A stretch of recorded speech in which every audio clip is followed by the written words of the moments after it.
베데스다 연못가에서 38년 된 환자가 고침을 받는 사건의 기록이죠.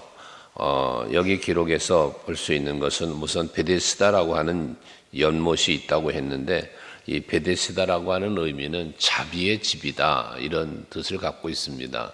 그래서 이 베데스다 연못가에서 병을 많은 사람들이 고침을 받는 것도, 그리고 여기 38년 된 환자가 병을 고침을 받는 것도 모두 다 하나님의 자비로우신 예수님의 그 사랑에서 비롯되어짐을 볼 수가 있게 되어지는데, 오늘 여러분들이 살아가는 삶의 현장이 베데스다 연못과 같이 하나님의 자비와 은혜가 임하는 그러한 삶의 터전이 될 수 있기를 먼저 축복합니다. 여기에 보면 이 베데스다 연못에는 가끔 천사들이 내려와서 물을 움직이게 한다고 4절에 본 거래요.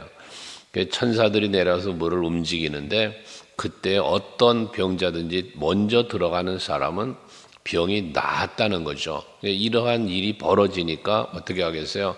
많은 사람들이 몰려왔겠죠. 특별히 병든 자들이 몰려와요. 그래서 3절에 보면 그 안에 많은 병자, 맹인, 다리 저는 사람, 혈기 마른 사람들이 누워서 물의 움직임을 기다리고 있다는 것입니다. 각양각색의 문제 있는 사람들이 이 자비의 연못인 베데스다 연못에 찾아왔다는 이야기거든요. 참으로 중요한 이들의 행동이죠. 문제가 있을 때 문제를 해결받기 위하여 문제가 해결될 수 있는 곳을 찾아왔다는 것입니다. 여기는 뭐가 있습니까? 이 우리 무덤할 때 들어가는 사람은 먼저 낫는데 라는 소문을 들었을 것이고, 마치 마가복음 2장의 가버나움 교회에 예수가 계시다는 소문을 듣고 사람들이 몰려온 것과 같은 의미를 갖고 있다고 보면 될 거예요. 가면은 내 병도 그 물에 나도 들어가면 나올 수 있을 거라는 기대감, 믿음과 소망이 이들에게 다 있었을 겁니다. 그걸 가지고 여기 모여 있다는 것이거든요. 오늘 이 아침에 여러분들이 주의 성전에 나와서 예배하고 기도하심에도 이런 여러분들의 어떤 기대감, 믿음, 소망이 여러분들에게 있을 때에 거기에 분명한 하나님의 은혜는 임하게 될 줄로 믿습니다. 그런데 이렇게 많은 사람들이 몰려 있는 중에 이 38년 된 환자도 여기에 놓여 앉아 있는 것인데요. 이 가지고 있는 자기의 문제들을 갖고 찾아온 사람들 하나같이 스스로 이 문제를 해결할 수 없는 사람들이라는 걸 보아요. 이 연못이 동할 때에 들어가야만 병을 나을 수 있는 사람들, 맹인, 자기 스스로 눈 뜰 수가 없죠. 또 거기 보면 3절에 말한 대로 다리를 저는 사람, 자기 힘으로 나올 수 없어요. 혈기 마른 사람, 자기 힘으로 고칠 수가 없어요. 여기 38년 된 병자도 자기 힘으로 그 연못에 들어가지조차 못하는 사람, 누군가 더 넣어줘야 되는 사람이라는 거죠. 이렇게 자기 스스로 해결할 수 없는 문제를 가지고, 질병이지만 어쨌든 문제잖아요. 이 문제를 가지고 있는 사람이 이곳을 찾아왔다는 것이거든요. 우리가 살면서 내 스스로 해결할 수 없는 문제들이 얼마나 많습니까? 어쩌면 우리들의 삶의 현장에 내가 살아가고자 하는 이 나의 미래는 내 의지와 내 힘으로 되지 않는 게 전부일 수도 있어요. 내가 안고 일어서는 것도 하나님의 은혜로 되는 거지 내 의지로 되는 건 아니지 않습니까? 그러다 보면 사실상의 병드는 몸이 되었건 문제가 생겼을 때만 이 하나님을 찾고 자비의 집을 찾는 게 아니라, 우리는 날마다 하나님을 찾고 그 자비로우신 은혜를 사모하며 살아가야 할 것입니다. 거기에 은혜가 임하니까 그렇습니다. 그런데 거기 38대 된 환자가 있는데 6절에 보면 예수께서 누운 것을 보시고 병이 벌써 오래된 줄을 아시고 이르시되 네가 낫고자 하느냐라고 말씀을 하셨단 말이죠. 여기서 이 말씀은 뭐냐? 예수님이 그 많은 환자들이 있는 중에, 거기 많은 환자가 모였다 그랬잖아요. 그 가운데 특별히 38년 된 환자가 예수님의 눈에 보이셔요. 그러면 우연히 보았다라고 생각할 수도 있겠지만, 분명한 것은 예수께서 그 누운 것을 보시고라고 하는 말씀과 더불어 또 그 병이 오래된 줄 아시고라는 말씀까지 해요. 그건 뭐냐? 그냥 우연히 지나치다 본 게 아니라 관심을 갖고 보셨다는 거거든요. 관심을 갖고 살펴보셨다는 거예요. 그러니까 병이 오래된 줄을 아시는 거예요. 이게 뭡니까? 예수님께서 사랑이야. 이 38년 된 환자는 베데스다 연못가를 치유받기 위하여 찾아왔지만 그곳에서 문제를 해결받은 것은 바로 연못에 의해서가 아니라 예수님을 만남으로 이루어진다는 사실을 보게 되어지는 것입니다. 여러분, 우리가 여러분의 간혹 질문도 던지지만 예수님을 만나셨는가? 라는 질문을 던지기도 하고 그러잖아요. 우리가 예배를 드리러 성전에 와도 내가 예수와의 만남, 교제함, 성령의 교통함이 없는 예배를 드린다면 의미가 없다 그랬잖아요. 우리가 예배도 하나님 앞에 드리고 기도도 하나님 앞에 드린다고 했는데 근데 정작 내가 예배도 드리고 기도도 드리고 찬송도 드리고 다 드리는데 누구에게 드렸냐라고 했을 때 아무런 의미 없이 그냥 성전에 와서 그냥 찬송하자니까 찬송하고 예배 드리니까 예배 드리고 기도하는 기도하는데 누구에게라는 것을 잃어버린다면 그것이 없다면 방향 잃은 길 잃은 것과 똑같은 거가 된단 말입니다. 그래서 항상 여러분들은 예수와의 만남이 이루어지는 귀한 이 성전에서의 예배, 헌신 모든 것이 되어야 한다는 거거든요. 이 38년 된 환자는 예수님의 사랑, 관심 속에서 만나게 된 거예요. 근데 만나서 그 관심을 갖고 사랑을 갖고 다가오신 예수님이 이 환자에게 묻는 질문이 뭐예요? 네가 낫고자 하느냐? 여러분 그렇잖아요. 네가 낫고자 하느냐를 물어요. 그러면 이 말씀은 당연히 낫고 싶어 연못에 와서 있죠. 근데도 낫고자 하느냐라는 이 질문의 의미 속에 뭐가 있냐면 내가 너를 낫게 해줄 줄 믿느냐라는 질문과도 같은 거예요. 소경 바디메오가 다윗의 자손 예수여 나를 불쌍히 여기소서라고 외쳤을 때에 예수님 앞에 나오게 되잖아요. 그때 예수께서 그에게 묻는 질문이 무엇입니까? 내가 너에게 무엇 해주길 원하냐라고 질문을 하시죠. 그때 이 바디메오는 보길 원합니다. 이 대화 속에서 무엇이 이루어지느냐? 믿음입니다. 믿음. 이 바디메오의 믿음은 뭡니까? 예수께서 내 눈을 뜨게 해주실 것이라는 믿음이 있는 거예요. 바디메오에게는. 이와 같은 질문과 동일한 질문을 예수께서 이 38년 된 환자에게 하는 건데 방향이 조금 다른 것뿐이지 내용은 본질은 같다고 보면 됩니다. 그런데 이 병자가 대답을 하기를 소경 바디메온처럼 네가 낫고자 하느냐 그러면 아멘 하면 되지 않습니까? 예, 낫기를 원합니다 하면 됩니다. 하지만 그의 대답은 그런 대답이 아니라 원망과 불평 어린 말을 하잖아요. 이 물이 동할 때에 나를 못에 넣어주는 사람이 없다는 거예요. 그래서 내가 물에 들어가 보려고 가는 동안 벌써 다른 사람이 먼저 들어가 버렸다는 거예요. 그러니까 들어가려다가 못 들어가고 들어가려다가 못 들어가는 걸 반복하고 있었다는 이야기가 되는 거죠. 여기서 볼 수 있는 것은 뭐냐? 이기적인 사람들의 모습을 보는 거죠. 이 불쌍한 38년 된 환자가 얼마나 참 안타깝겠어요. 그를 안타깝게 여기는 사람이 하나도 없었다는 얘기예요.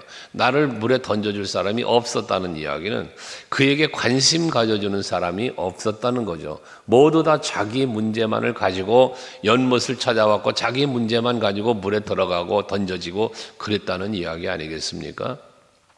이게 세상입니다.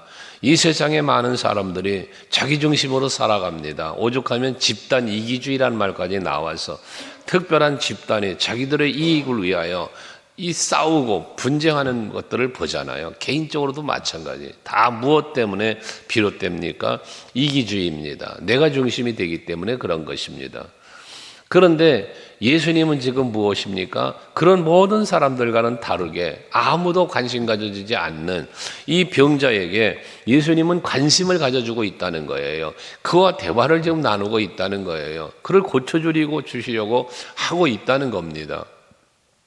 그러니까 이 환자는 고쳐주기를 원하거나 바랍니다, 아멘입니다 뭐 등어를 얘기한 게 아니라 불평어린 말을 했지만 예수께서는 8절에 보면 일어나 네 자리를 들고 걸어가라 라고 말씀을 하셨어요. 여러분 이게 뭡니까? 예수님의 그를 향한 고쳐주고자 하는 마음이 예수님께 있었다는 걸 증명해 주는 거예요. 낫고자 합니다. 고쳐주세요. 라는 말을 한 게 아니고 불평을 했음에도 불구하고 예수님은 그의 병을 고쳐주시는 거거든요. 그때 보니까 9절에 그 사람이 곧 나아서 자리 들고 걸어갔답니다. 이거는 이 환자의 믿음이 아니라 예수님의 전적인 긍휼로 자비로 사랑으로 치료되는 사건을 보는 거예요.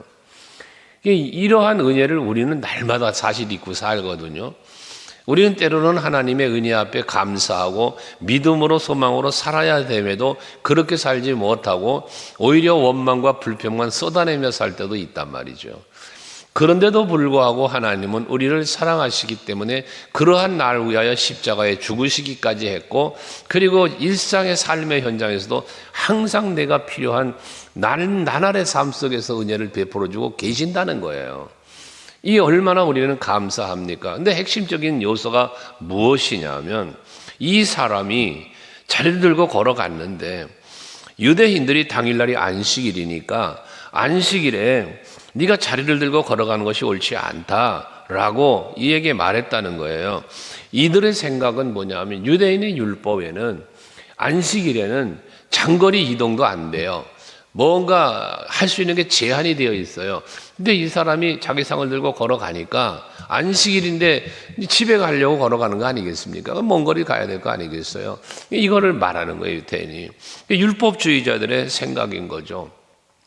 근데 이 사람이 대답이 뭡니까? 11절에 보면 대답하되 나를 낫게 한 그가 자리를 들고 걸어가라 하더라.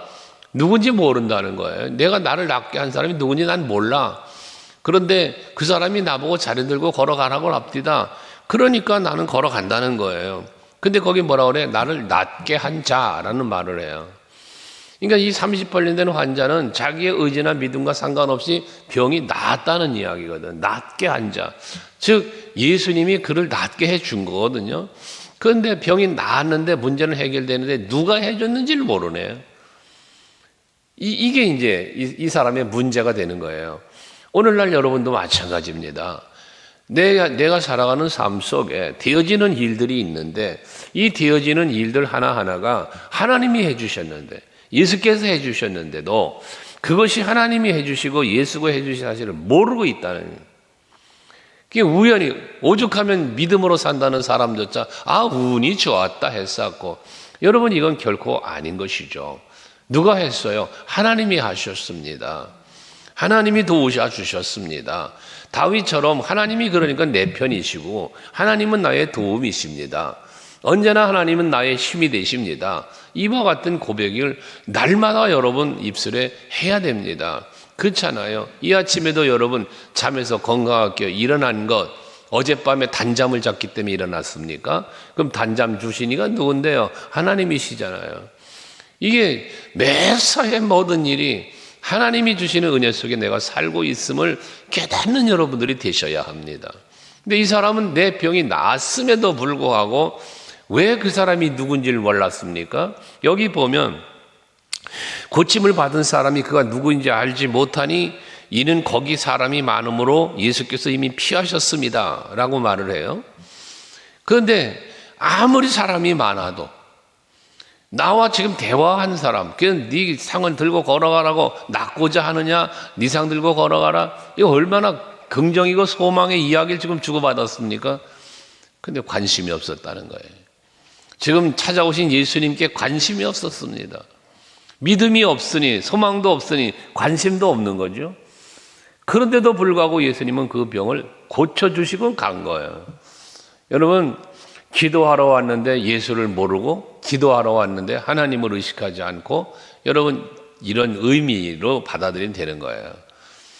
그래서 이 사람이 그러고는 피하는 몰랐는데 그 후에 14절에 보니까 성전에 그 사람을 만나 이르시되, 성전에서 이 예수님이 이 사람을 만났다는 거예요.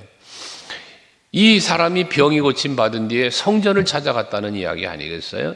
거기서 예수님을 만난 거예요. 그러면서 하시는 말씀이 보라 네가 나았으니 더 심한 것이 생기지 않게 다시는 죄를 범하지 말아라. 라고 말씀하시니까 나를 고쳐주시니까 예수였구나 라를 알게 되었다는 것입니다. 여러분, 우리가 앞에서도 말한 것처럼 항상 나를 위하여 일하시는 하나님을 내가 알고 그 되어지는 일들 앞에 감사할 수 있는 내가 되어질 때 은혜가 100배, 1000배가 더하는 거예요. 우연히 되었다와 하나님이 하셨다는 차이는 어마어마한 겁니다. 그러니까 여러분들이 동일한 은혜를 누리며 살아도 하나님이 해주셨어라는 의식 속에서 감사하며 누리는 것과 사는 은혜와 누리는 은혜와 그냥 우연이라고 생각하고 그냥 누리는 은혜하고는 차원이 다르다는 거예요. 매사의 모든 일을 감사하며 살아가는 것이 더 큰 누림이 된다는 사실을 말씀하는 거 아닙니까? 감사는 누림이라는 말씀을 늘 드리는 거예요. 어제 권세도 누림이라고 그랬던 것처럼 여러분의 누림이라는 것은 은혜를 갑절로 크게 만드는 거다 그 말이에요. 그래서 그 사람을 알게 되었는데 예수를 알게 되었다는 것 아니겠습니까? 그러니까 유대인들에게 가서 말하는 거예요. 나 고치시니 예수야. 이게 뭡니까?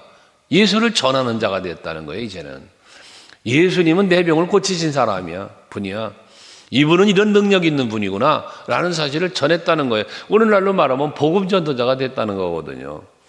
다메섹 도상에서 예수 만난 바울이 예수를 전하는 사람이 된 것처럼, 빌립이 예수를 만나고 예수를 전하는 사람이 된 것처럼, 우물가의 여인이 수가성의 여인이 예수를 만난 뒤에 가서 와보라고 외쳤던 것처럼, 여러분들도 하나님이 은혜로 알 때 말할 수 있고, 우리 간증이란 말 하잖아요. 자랑도 할 수 있고 전할 수 있게 되어진다는 사실입니다. 항상 그래서 여러분, 예수와의 만남을 항상 인식하며 살아야 되는 거예요. 그게 여러분에게도 복이고 그것이 또 하나님께 영광 드리는 삶을 살 수 있는 힘이 되기 때문에 그런 것입니다. 근데 또 중요한 사실 하나는 뭐냐면, 이 사람에게 병을 고쳐주시면서 14절에 보면 보라 네가 나았으니 더 심한 것이 생기지 않게 다시는 죄를 범하지 말아라. 이 말의 의미는 뭡니까? 이 질병의 원인이 죄의 문제였었다는 사실을 또한 말씀해 주고 계시는 거예요. 여러분, 우리가 병이 들잖아요.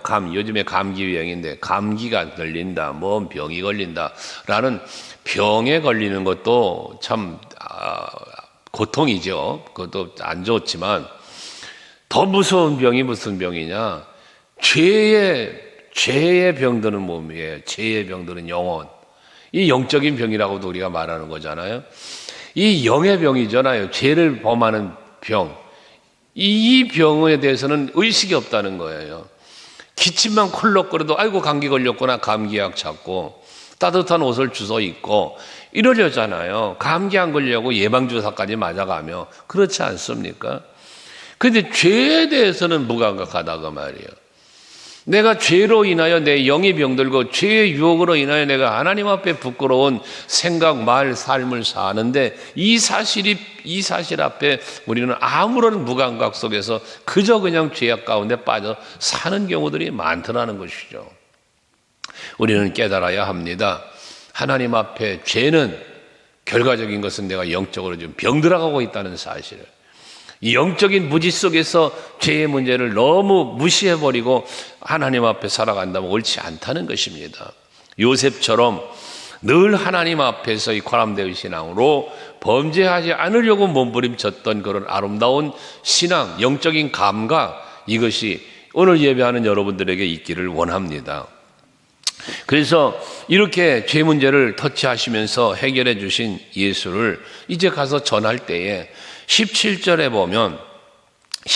보면 그러므로 안식일에 이러한 일을 행한다 하여 유대인들이 예수를 박해하게 되었다라고 말합니다. 예수가 누군지를 몰랐던 38년 된 환자나 유대인들도 예수가 누군지를 모르는 거예요. 안식일의 주인이신 분인데 안식일에 이러한 일을 했다고 해서 박해를 하게 되었다라고 말씀하잖아요. 예수를 모르는 거예요.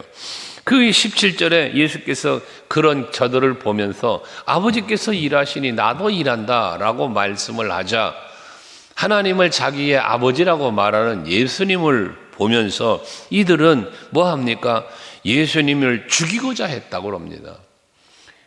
왜? 신성모독이라는 거야. 하나님을 자기 친아버지라고 말하는 예수님의 이 말을 듣고 유대인들은 이를 죽이려고까지 했다는 것이거든요. 왜? 예수님의 그리스도 되심을 모르기 때문인 거죠. 앞에서 우리가 묵상했던 것처럼 예수님은 빛으로 우리의 구원자로 오셨는데도 이들은 모르니까 알아보지 못하고, 빛으로 오셨음에도 그 빛을 알아보지 못하고 영접하지 않았다잖아요. 여기 오늘 죽이려고까지 했다는 이야기예요. 왜? 모르니까 그런 거예요. 모르니까.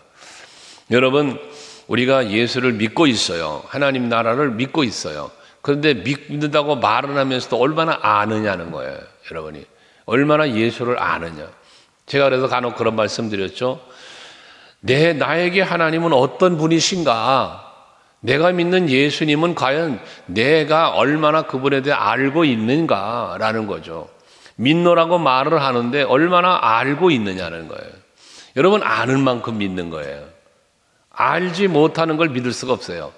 아는 만큼 믿어요. 맹목적 믿음도 있겠죠. 그러나 전능하다는 사실을 어떻게 압니까? 여러분, 사랑이 많으시다. 어떻게 사랑이 많은 걸 압니까? 성경이 말씀하는 모든 것들을 우리가 읽고 듣고 배우면서 알아가는 거잖아요. 그러니까 믿음은 들으면서 난다는 이야기가 나오는 거예요. 항상 여러분, 지금까지 내가 알고 있는 예수, 지금까지 내가 알고 있는 하나님, 그래서 그걸 믿고 있는 나의 모습에서 더 성장시켜 가려면 더 많은 걸 알아야 돼요. 더 많은 걸 경험해야 돼요. 그러니까 말씀을 늘 묵상하라는 거예요. 저는 이 말씀을 여러분들에게 선포하고 있지만, 이 말씀을 개인적으로 묵상을 하고 여러분들에게 말씀을 전하려고 준비를 하다 보면 이 말씀 여러분들에게 안전한 말씀 처음 전하는 게 아니잖아요. 벌써 이 성경을 제가 5독째를 설교하고 있는데, 강의를 하고 있는데 5번째를. 그러면 기본 5번은 설교했다는 얘기예요, 여러분, 목회 중에.